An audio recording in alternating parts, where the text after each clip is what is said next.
All right, if you've spent any time online, you've seen it. All those promises, right? Get rich quick with stocks. But what if the real key to the market isn't about quick riches at all? Today, we're going to peel back all that hype and really figure out what the stock market truly is, and maybe more importantly, how to think about it the right way.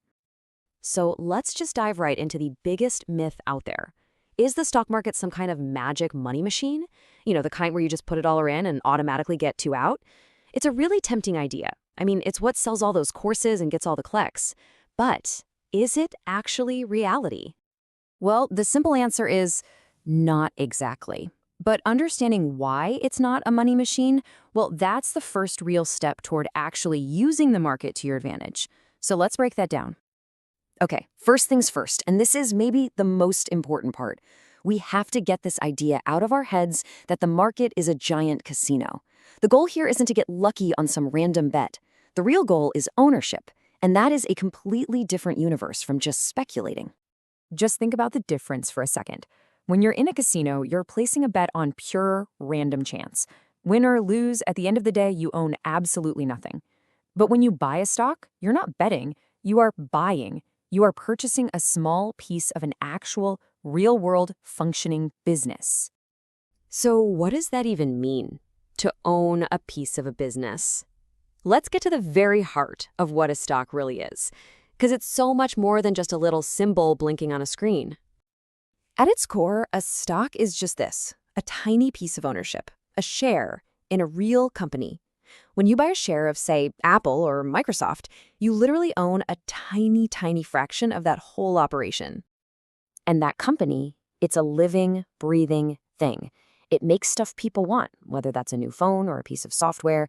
It brings in money, it has expenses, like paying its employees and keeping the lights on, and its whole purpose, really, is to make a profit from doing all of that. And here's the bottom line. It's actually pretty simple. If the company you own a piece of does well, if it grows and innovates and becomes more profitable, then your little piece of that business becomes more valuable.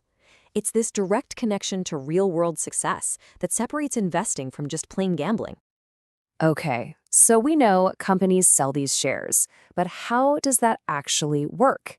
This is where we need to understand that there are two very different markets where stocks are bought and sold, and getting this part right is absolutely crucial. So, on one hand, you have the primary market. This is where a company goes public for the first time with an IPO. That's an initial public offering. They create brand new shares, sell them, and all that money goes straight to the company to help it grow. But then there's the secondary market.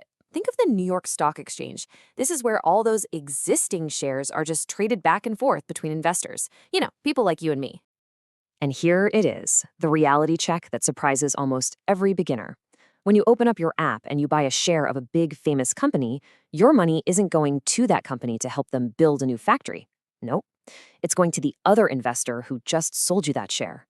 You're just trading ownership with someone else.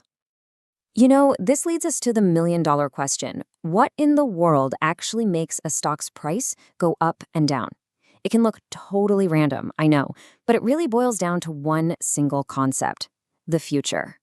See, a stock's price is a big mix of all these different things. How much money is the company making? What do we think its potential is 5 years from now? What's going on in the economy as a whole? And then there's the big one. What is the mood of all the other investors? This is where psychology, fear and greed, really takes over and can push prices all over the place. So here's the crucial takeaway. The market is always, always looking ahead. This is exactly why a company that isn't even profitable yet can have its stock price soar, because investors expect it to make huge profits later on.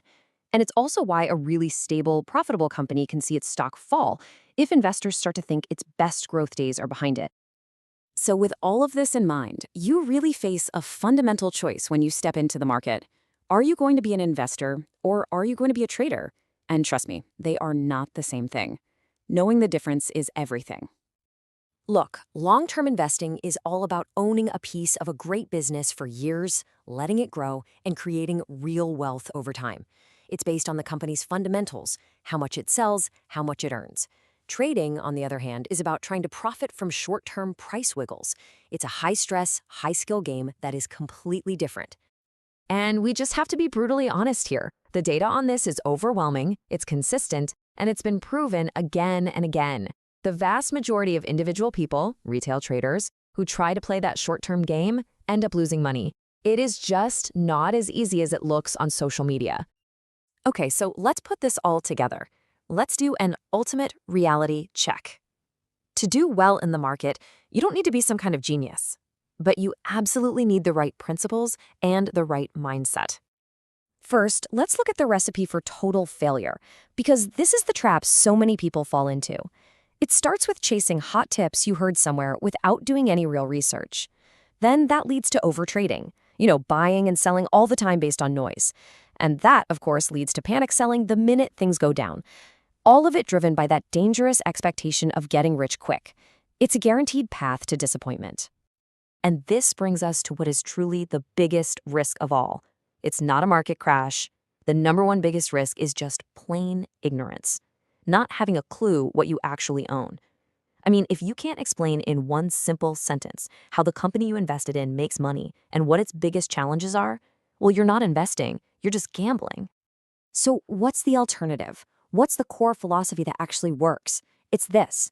It's all about finding and owning pieces of high-quality businesses, and then just having the patience to let time and the power of compounding do all the heavy lifting for you. So we'll leave you with this thought. The goal isn't to play the market. The goal is to use the market. And the question you should be asking isn't, hey, what stock is going to be hot tomorrow? But instead, what great businesses do I actually believe in enough to own a piece of for the next 10 years? Seriously, answering that question, well, it changes everything.